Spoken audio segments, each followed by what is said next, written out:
Ha bir tane orada diyen çıkın bir tane oraya. Ya Allah'ı. Ayrısın usta. Ne inirsen? Oğlum niye minirsen? Dedim getir ayak altı da. Ay yok mesela dedim kacol getir. Bu kacolacaktı. Onu minme. Ya neyini? Gör ne güzel kajolu bu. Aa. Yaz ayında böyle çiçek de atır. Sen elə nərdivandan çıx. Ay yok kala bak şu dönem bu çıkıp yerine de. Yo yık görüm, yık görüm. Sen yık görüm.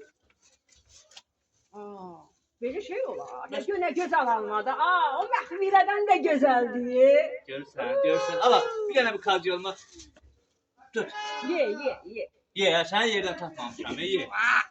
Sen o uşağı niye bilirsən bana? O Ben benim biliyorum. yarımdır. Ya. Yarımdır, yarım. Ben özüm mü nazam onu? Aa diyen gör. Akala ne diyorsun? Deyirəm ki, onu minmə də, o yazılı da. Yaxşı, bak işte. Da bundan sonra kajol da minmeyeceğim. Da çağırmışsan alçamı yığıb, onu da yığıram, gedirəm. Heç. Heç.